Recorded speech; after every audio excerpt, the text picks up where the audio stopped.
Hi friends, welcome to Ansari 29। My name is Shab Ansari. दोस्तों, आज के इस वीडियो में फायर अलार्म सिस्टम के कोर्स के 5th वीडियो में हम लोग देखेंगे कि फायर अलार्म इंडस्ट्री में कितने टाइप्स के डिटेक्टर्स यूज करते हैं, ये डिटेक्टर्स काम कैसे करते हैं, और ये जो डिटेक्टर्स की मैं बात कर रहा हूँ, ये डिटेक्टर को इंस्टॉलेशन की बेस्ट प्लेसेस क्या है। ये दोस्तों, ये वीडियो बहुत इंपॉर्टेंट है। अगर आप इंटरव्यूज की प्रिपरेशन कर रहे हैं या आप इंडस्ट्री में काम कर रहे हैं, आपका बेसिक स्ट्रांग हो जाएगा कि ये डिटेक्टर्स कैसे वर्क करता है और कौन सी सिचुएशन में यानी कौन से प्लेसेस पर हम लोग उसको इंस्टॉल करते हैं। अगर आप इंटरव्यूज में जाते हैं और आप एडिशनल ये पॉइंट्स बताते हैं कि डिटेक्टर इस तरीके से काम करता है और ये डिटेक्टर की बेस्ट प्लेसेस ये है, तो आपका इंटरव्यू बहुत ही अच्छा जा सकता है। तो दोस्तों, चलिए दोस्तों, बिना टाइम वेस्ट के हम लोग वीडियो की शुरुआत करते हैं। ठीक है, तो सबसे पहले हम लोग देखते हैं स्मोक डिटेक्टर की डिटेक्टर्स देखते हैं कि कितने डिटेक्टर्स फायर अलार्म इंडस्ट्री में है। तो जैसे कि आप देख सकते हैं, smoke detector, heat detector, multi sensor, CO यानी कार्बन मोनोऑक्साइड डिटेक्टर्स, और एंड में मैंने MCP लिया है। दोस्तों, इसके अलावा फ्लेम डिटेक्टर, गैस डिटेक्टर भी होता है, H2S डिटेक्टर भी होता है, लेकिन मैंने वो इस टॉपिक पे कवर इसलिए नहीं किया क्योंकि हम लोग सिर्फ एक नॉर्मल अगर ऑफिस एरिया की बात करते हैं, कोई बिल्डिंग्स की बात करते हैं, तो हम लोग बेसिकली ये सारे डिटेक्टर्स को यूज करते हैं। इसलिए मैंने आपको मैं बहुत बेसिक से स्टार्ट कर रहा हूँ इस कोर्स को, इसलिए मैंने बहुत ही बेसिक्स के जो है डिटेक्टर्स वो लिए हुए हैं। तो चलिए दोस्तों, एक एक डिटेक्टर्स के बारे में हम लोग डिटेल में जानने की कोशिश करते हैं। तो सबसे पहले हम लोग ले लेते हैं स्मोक डिटेक्टर के बारे में। जैसा कि मैंने आपको पिछली वीडियो में बहुत ही अच्छे से बताया था कि स्मोक डिटेक्टर की 3 टाइप होती है। एक होता है आयोनाइजेशन स्मोक डिटेक्टर, एक होता है फोटो इलेक्ट्रिक, और तीसरा होता है कॉम्बिनेशन ऑफ बोथ, मतलब आयोनाइजेशन भी होता है और फोटो इलेक्ट्रिक भी होता है। आपको इन डिटेल वीडियो देखना है तो मैंने वो वीडियो बनाया हुआ है। यहाँ पर मैंने एग्जाम्पल के तौर पर आपको बताया होगा कि इसका यूज मेरे को आगे लगने वाला है। तो ये देखिए, यहाँ पर ये चेंबर है, ये स्मोक का चेंबर है, मैंने एरो में आपको बताया हुआ है।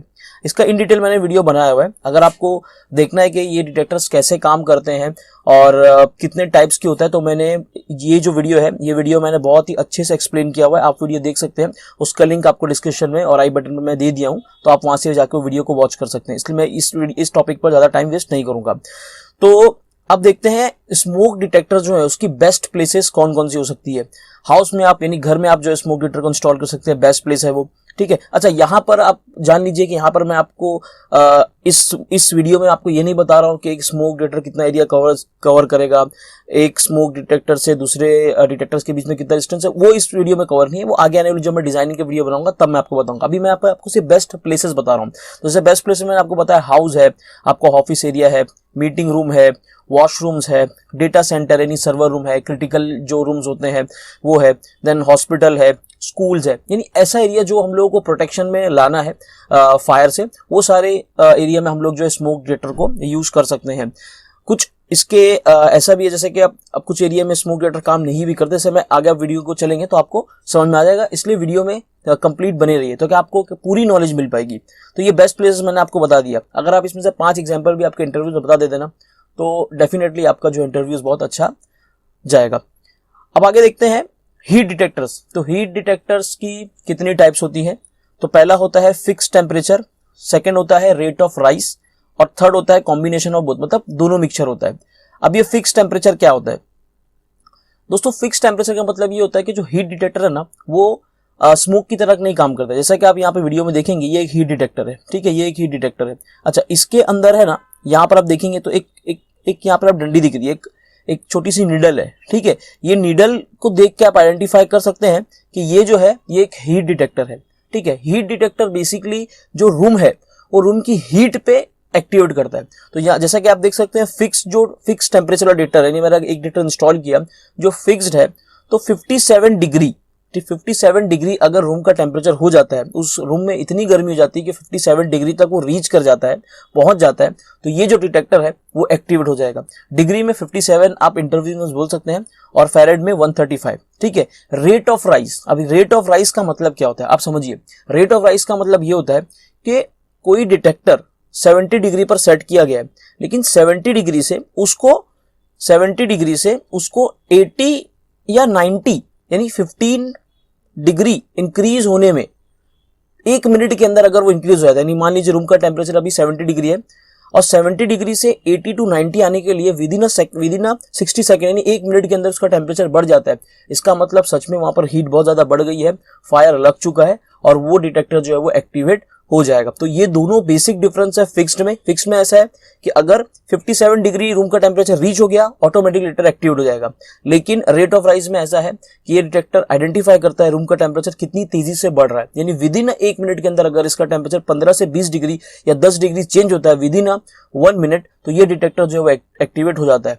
अब कॉम्बिनेशन ऑफ बोथ का मतलब क्या होता है, इसके अंदर दोनों चीजें, दोनों फैसिलिटी होती है, इस तरीके से काम करता है।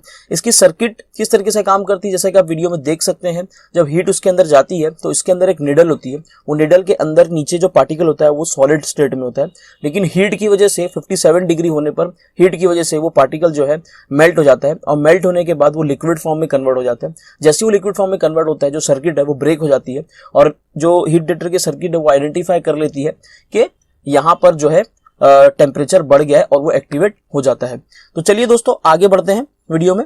इसकी बेस्ट प्लेसेस क्या है, हीट डिटेक्टर की बेस्ट प्लेसेस है किचन एरिया। अब किचन एरिया में हम लोग अगर स्मोक डिटेक्टर लगा देंगे, बहुत सारे मैंने देखा है कि किचन में भी स्मोक डिटेक्टर इंस्टॉल कर दिए, और जब भी किचन में धुआं उठ रहा है तो आपका फॉल्स अलार्म क्रिएट हो रहा है। तो किचन में कभी भी स्मोक डिटेक्टर इंस्टॉल नहीं करते, इसलिए जैसे कि मैंने पहले आपको बताया था कि हाउस, स्कूल्स, उसमें भी आप डिस्टिंग्विश कर सकते हैं कि कहाँ पर किचन है, कहाँ पर किचन नहीं है। तो किचन एरिया हो गया, आपका गैरेज एरिया। गैरेज एरिया ऐसा होता है कि वहां पर कंटिन्यूसली व्हीकल के धुएं होते हैं, तो अगर वहां पर आप स्मोक डिटेक्टर को लगा देंगे तो कुछ फायदा नहीं, वो फॉल्स अलार्म आपको देते रहेगा। तो ऐसी जगह पर हम लोग को हीट डिटेक्टर को इंस्टॉल किया जाता है। कार पार्किंग एरिया हो गया, ठीक है, और ऐसा एरिया जहां पर बहुत सारा फ्यूम्स होता है। जैसे आप अगर आप स्मोक डिटेक्टर को आप आउटसाइड एरिया में लगा देंगे, ठीक है, आउटसाइड एरिया में लगा देंगे जहां पे बहुत सारा डस्ट है, तो वो कंटिन्यूसली फॉल्स अलार्म देता रहेगा। तो ऐसा एरिया जहां पर बहुत सारी फ्यूम्स है, जहां पर बहुत सारे धुएं आते रहते हैं, स्मोक आती रहती है, तो वहां पर आपको इंस्टॉल करना है हीट डिटेक्टर। तो आप इंटरव्यूज में ऐसा एक्सप्लेन करेंगे तो आपका इंटरव्यू बहुत ही अच्छा जा सकता है, ठीक है। तो मैंने आपको बता दिया किचन एरिया हो गया, गैरेज एरिया हो गया, car parking and high fumes area में आप जो है हीट डिटेक्टर को इंस्टॉल कर सकते हैं। अब देखते हैं मल्टी सेंसर डिटेक्टर क्या होता है। मैंने आपको पहले बताया था स्मोक डिटेक्टर का एक पिक्चर लगा के। यहाँ पर मल्टी सेंसर का मतलब होता है combination of heat and smoke. जैसा कि आप यहाँ देख सकते हैं, ये जो एरिया है, ये एरिया हीट स्मोक का चेंबर का एरिया, यानी इस एरिया में अगर स्मोक पास हो जाएगी तो वो एक्टिवेट हो जाएगा। और ये वाला पार्ट देख सकते हैं, ये वाला जो पार्ट है इसमें निडल है, जैसा कि मैंने आपको बताया था, वो निडल हीट को सेंस करके एक्टिवेट होती है, तो ये हीट के इस पे काम करेगी। तो इसका मतलब इसमें स्मोक भी है, हीट भी है, इसीलिए इस डिटेक्टर को हम लोग बोलते हैं मल्टी सेंसर डिटेक्टर। अब एक डिटेक्टर और है कार्बन मोनोऑक्साइड डिटेक्टर। अब ये कार्बन मोनोऑक्साइड डिटेक्टर क्या है, बेसिकली जो CO है, कार्बन मोनोऑक्साइड है, ये एक टाइप की गैस है, और ये जो गैस है ये टेस्टलेस है, यानी आप इसको सूंघ नहीं सकते, आप इसको देख नहीं सकते, ठीक है ना, आप इसको महसूस भी नहीं कर सकते। और लेकिन ये जो गैस है ये बहुत ही खतरनाक गैस है। ये गैस किसी भी चीज के जलने से, कुकिंग इक्विपमेंट में जो किचन के इक्विपमेंट है उसके जलने से CO प्रोड्यूस होती है ना, कोई भी बॉयलर है ना, कोई भी बर्निंग फ्यूम्स है, उसके जलने से CO जो है, कार्बन मोनोऑक्साइड है, ये बढ़ती है। ये बहुत ही खतरनाक गैस होती है दोस्तों। मैं कोशिश करूंगा इस पे एक सेपरेट अलग से वीडियो बनाने की कि इन डिटेल के ये किस तरीके से काम करती है, क्या क्या चीजें इसके अंदर होती है। इस वीडियो बेसिक आपको बता दो कि ये भी कार्बन मोनोऑक्साइड, ये भी एक टाइप का डिटेक्टर है जो कि रूम्स का या जो एनवायरनमेंट है उसका कंटिन्यूसली जो CO लेवल है, कार्बन मोनोऑक्साइड का जो लेवल है वो कंटिन्यूसली मॉनिटर करता है।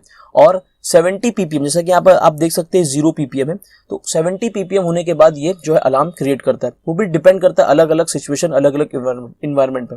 इसीलिए मैंने आपको बोला कि मैं आप इससे इतना समझ लीजिए कि कार्बन मोनोऑक्साइड भी एक टाइप का डिटेक्टर है जो कि इंस्टॉल किया जाता है फायर इंडस्ट्री में। इसकी भी बेस्ट प्लेसेस वही है दोस्तों, किचन इक्विपमेंट, पेंट्री एरिया, जहां पर बहुत सारा कुछ भी चीजें जलती हैं, जैसे सिगड़ी वगैरह हो गई, किचन इक्विपमेंट, बड़े बड़े अलग टाइप के हीटिंग फर्नेस होते हैं, तो वहां पर भी इस टाइप के डिटेक्टर को हम लोग जो है यूज करते हैं। मैं कोशिश करूंगा इस पर एक सेपरेट अलग से वीडियो बनाने की, ताकि आपका कुछ जो भी डाउट्स रहेगा उस पर क्लियर हो जाए। नेक्स्ट देखते हैं हम लोग मैनुअल कॉल पॉइंट। अब आप सोचेंगे कि मैनुअल कॉल पॉइंट कौन सा डिटेक्टर है भाई, तो मैनुअल कॉल पॉइंट डिटेक्टर तो नहीं है, लेकिन ये फायर अलार्म पैनल को ये बताता है कि किसी ने इसको प्रेस किया है। अब ये प्रेस कभी हम लोग करते हैं, जैसे आपने फायर लगते हुए देख लिया, ठीक है, स्मोक डिटेक्टर तो वहां पर है, उसको सेंस होने के लिए टाइम लगेगा, और आपको इंटीमेट करना है फायर पैनल को, और जो वहां पे सराउंडिंग एनवायरनमेंट जो लोग बैठे हैं उनको आपको बताना है। तो आप इसका जो यहाँ पर जो ब्रेक ग्लास है, इस ब्रेक ग्लास को आप जो है प्रेस कर देंगे तो इसकी सर्किट को ये पता चल जाएगा कि MCP एक्टिवेट हुआ है, और फायर पैनल को ये पता लग जाएगा और फायर पैनल एक्टिवेट हो जाएगा।